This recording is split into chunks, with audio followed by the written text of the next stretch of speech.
नमस्कार दोस्तों। ITI first year electrician trade के लिए जो एमसीक्यू सीरीज चला रहे हैं उसमें आज का वीडियो नंबर 21 है। पीछे 20 वीडियो कंप्लीट हो चुका है। जाइए आप प्लेलिस्ट में और चैनल पर विजिट कर लीजिए। क्रमवार पढ़ने से चीजें आसानी से समझ में आ जाती है। तो आइए एक ऐसे वीडियो के पहले क्वेश्चन की तरफ। क्या है पहला क्वेश्चन? पहला क्वेश्चन है कि बीआईएस के अनुसार सिंगल फेज घरेलू वायरिंग में तांबा अर्थ अर्थ निरंतरता कंडक्टर क्या दिया है? सिंगल फेज डोमेस्टिक वायरिंग में बीआईएस के अनुसार कापर अर्थ कंडक्टिविटी कंडक्टर का मिनिमम साइज कितना होना चाहिए? कापर अर्थ कंडक्टिविटी कंडक्टर का मिनिमम साइज तो 1.5 mm स्क्वायर 1.5 mm स्क्वायर होना चाहिए। जो कापर वायर का अर्थ कंटिन्यूटी कंडक्टर आप बनाएंगे ना, अर्थ वायरिंग करेक्शन करेंगे ना, तो उसकी साइज 1.5 mm स्क्वायर होनी चाहिए। D option is right answer. आते हैं अगले क्वेश्चन की तरफ। मौजूदा अर्थ संयोजन में अर्थ प्रतिरोध मान को कम करने के लिए किस पद्धति का उपयोग करते हैं? अर्थ प्रतिरोध के मान को। अच्छा आप ही बताइए कि घरों का जब वायरिंग करते हैं तो एक अर्थिंग भी की जाती है ना। अगर घर पे जो अर्थिंग करेंगे तो अर्थ प्रतिरोध का मान कम से कम हो, तभी तो हम लोग नमक डालते हैं, पानी डालते हैं, चारकोल डालते हैं कि अर्थ रेजिस्टेंस का मान कम से कम बनाए रखे। गीला रखते हैं उसको तो क्या करते हैं, पानी हमेशा वहां नमी बनाए रखते हैं कि अर्थ रेजिस्टेंस का मान कम से कम रहेगा। तो increasing the length of electrode की लंबाई भी लंबा करते हैं नीचे तक जाए और अर्थ रेजिस्टेंस कम हो, लेकिन इससे कहीं ज्यादा विकल्प ये सही है कि keeping wet condition in earth pits always. मतलब क्या, धरती के गड्ढे को हमेशा गीला रखना चाहिए। तो ये सही है। कितना भी आप लंबा छोड़ ले लीजिए, लेकिन धरती जहां पर अर्थ कर किए इलेक्ट्रोड वहां गीला नहीं है तो कैसे कम हो पाएगा? ये दोनों सही होता, लंबाई भी ज्यादा होनी चाहिए, गीला भी होना चाहिए, लेकिन आल ऑफ द एबव दिया होता तब ना। आल ऑफ द एबव दिया नहीं है। गड्ढे और रेत चारकोल, तो गड्ढे में रेत बालू थोड़े भरी जाती है, इसलिए गलती हो गया। इलेक्ट्रोड का व्यास बढ़ा देना चाहिए, तो व्यास कहाँ बढ़ता है उसका? लंबाई भले थोड़ा बढ़ा दी जाती है, लेकिन गड्ढे में नमी रख देंगे तो यही उचित है। तो B option is right answer. तो बी ऑप्शन इज सही आंसर। हमेशा गीला रखिए, प्रतिरोध का मान कम रहेगा। आगे, अर्थ प्रतिरोध परीक्षक मतलब क्या? अर्थ रेजिस्टेंस टेस्टर का उपयोग करते समय अर्थ के प्रतिरोध को मापने के लिए एसी की आवश्यकता क्यों होती है? तो इंटरफेरेंस को अलग करने के लिए, एवॉइड करने के लिए, दूर करने के लिए। इंटरफेरेंस क्या होता है? तो इंटरफेरेंस मान लीजिए सिग्नलों में विचलन हो जाती है। एसी डीसी जहां दोनों दोनों दी जाती है ना, तो सिग्नलों में विचलित हो जाती है, थोड़ा इफेक्टेड पड़ने लगता है। जो सिग्नल गमन करते हैं उस पर इफेक्ट पड़ने लगता है। तो इंटरफेरेंस यहां दिया है ना, तो D option, avoid electrolyte EMF interference, यानी D option is right answer. D option. इसलिए अर्थ टेस्टर में डीसी सप्लाई दे दी जाती है इंटरफेरेंस को दूर करने के लिए। एसी एकल फेज वायरिंग परिपथ के वोल्टेज ड्रॉप को निकालने का सूत्र क्या है भैया? वोल्टेज ड्रॉप V बराबर आई आर, सबको पता है। वोल्टेज ड्रॉप V बराबर आई आर, ये ऑप्शन इज राइट आंसर। आते हैं अगले क्वेश्चन की तरफ। अगला क्वेश्चन क्या है? आई नियम के अनुसार पावर सब सर्किट, देखिए दो होता है, एक लाइट फैन सर्किट, एक पावर सर्किट। तो लाइट फैन सर्किट में ना, लाइट फैन सर्किट तो लाइट फैन सर्किट में 10 पॉइंट होता है। ये बहुत पूछता है, बहुत इंपोर्टेंट है। लाइट फैन सर्किट में 10 पॉइंट होता है और 800 वाट होता है। मतलब 800 वाट तक आप सप्लाई दे सकते हैं और 10 पॉइंट तक बना सकते हैं। लाइट और फैन की जब सर्किट करते हैं तब। लेकिन एक होता है पावर सब सर्किट।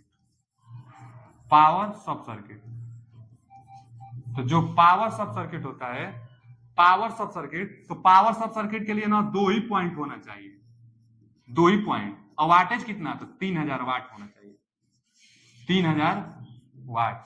अब देखिए 3000 वाट और 2, तो यही पूछा है पावर उप सब सर्किट। देखिए ना इंग्लिश में देख लीजिए कि पावर सब सर्किट, तो पावर सब सर्किट के लिए 3000 वाट होना चाहिए। अब 3000 वाट होना चाहिए। पावर सब सर्किट में क्या कनेक्शन होता है? तो जहां गीजर, मोटर, हीटर ये सब चलाना होता है ना, तो यही पावर सब सर्किट में क्या होता है? इसमें बस 3 होल वाला जो प्लग होता है, चाहे 5 पिन का भी प्लग होगा, एक बस स्विच होगा और कुछ नहीं, 2 ही पॉइंट होंगे इसमें।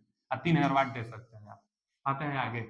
उपभोक्ता मुख्य बोर्ड में सेवा संयोजन आपूर्ति किस स्थान से जुड़ी होती है? मतलब यह कहना चाहता है कि जैसे सब स्टेशन ट्रांसफार्मर के ऐसे पोलो की सहायता से यहाँ आपका घर है, मान लीजिए आपका घर है, ठीक है, आपका घर है, आपके घर पर सप्लाई आनी है, अब पोलो की सहायता से खूब सप्लाई आ रही है, ये यही लास्ट पोल है, लास्ट पोल तक सप्लाई आ गई है और आपके घर पर सप्लाई लेना है। तो यहां से जो आप सप्लाई जिस वायर से अपने घर लेंगे ना, तो कहां कनेक्ट करेंगे? सबसे पहले उपभोक्ता माने कंज्यूमर आपको कह रहा है, मुख्य बोर्ड में सेवा संयोजन आपूर्ति किस स्थान से जुड़ी होती है, किस स्थान से जुड़ी होती है? तो सबसे पहला एनर्जी मीटर, उसके बाद स्विच प्लग और डिस्ट्रीब्यूशन बोर्ड है, जहां जहां जाना है एनर्जी मीटर, तो सी ऑप्शन। इस लाइन को हम लोग क्या कहते हैं? Service mains line. इसी लाइन को जो पोल से अपने घर, जिस केबल से आप अपने घर पर सप्लाई लाते हैं, इसको सर्विस मेंस कहते हैं। देख लीजिए, which location the service connection supply lead to be connected at consumer main board.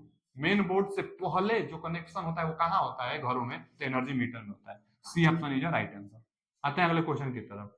अच्छा जी, ये दिया है और पूछ के घरेलू वायरिंग स्थापन में परीक्षण का क्या प्रकार है?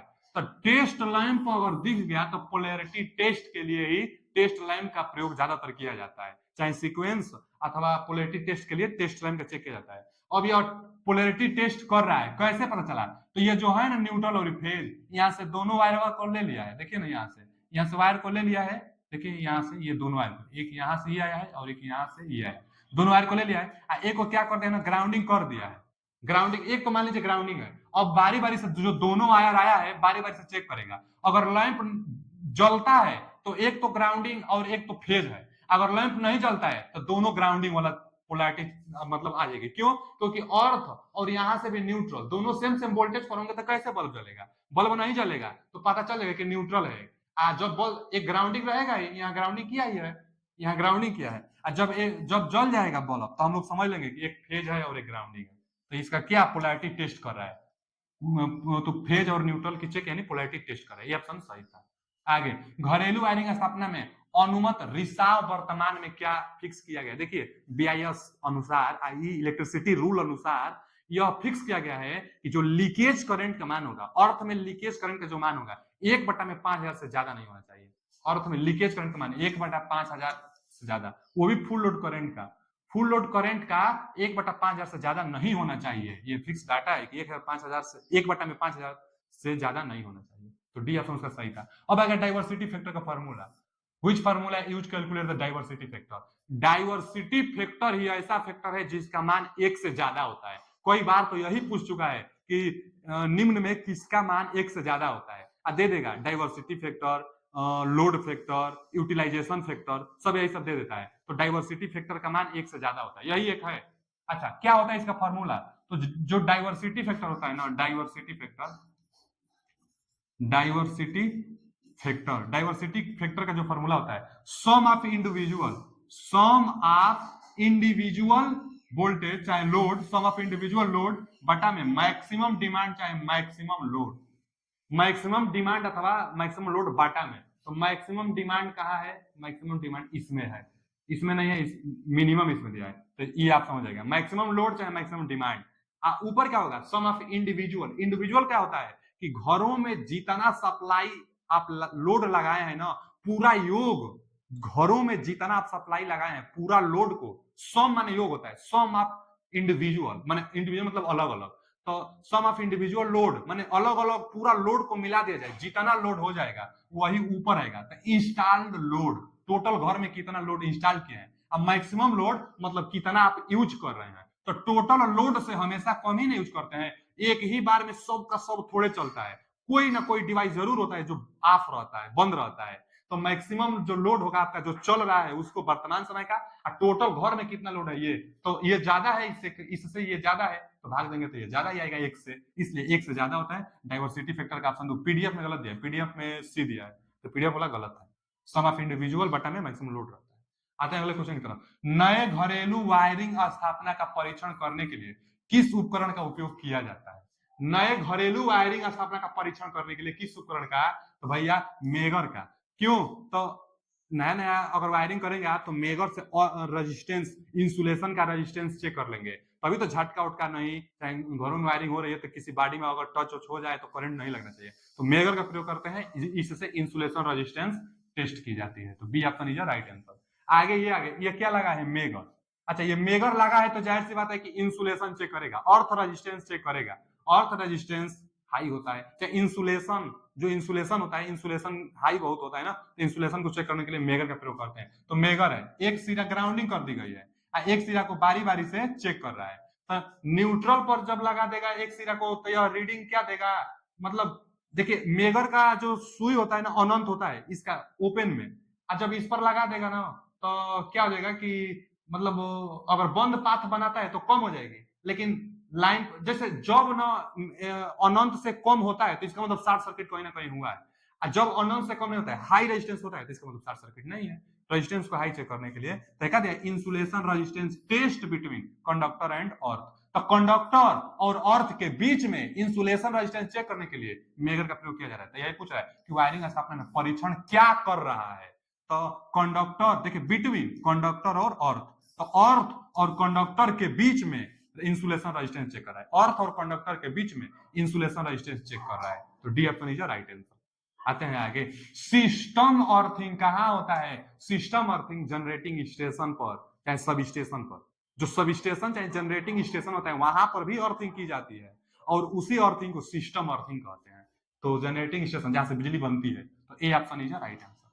आते हैं अगले क्वेश्चन की तरफ, मेगर का उपयोग करके क्या परीक्षण किया जाता है? हम बार बार बता रहे हैं ना, इंसुलेशन रेजिस्टेंस चाहे अर्थ रेजिस्टेंस, तो इंसुलेशन रेजिस्टेंस, इंसुलेशन रेजिस्टेंस। अब यहां दिया है अर्थ कंडक्टर कंटिन्यूटी, नहीं अर्थ इलेक्ट्रोड रेजिस्टेंस, ये भी नहीं, इंसुलेशन रेजिस्टेंस ये सही है।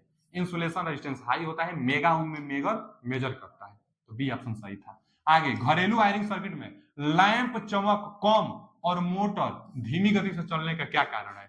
जैसे क्या होगा ना कि मोटर धीरे धीरे चल रहा है, चाहे जो लैंप है वह कम ग्लो कर रहा है, तो कारण क्या है? तो क्योंकि सीरीज में कोई ना कोई आ गया होगा, क्योंकि पैरेलल में अगर आता ना तो अच्छा चलता, क्योंकि पैरेलल में वोल्टेज सबको एक समान मिलता है, इसीलिए घरों की वायरिंग पैरेलल में की जाती है, क्योंकि पैरेलल में वोल्टेज सबको एक समान पहुंचता है।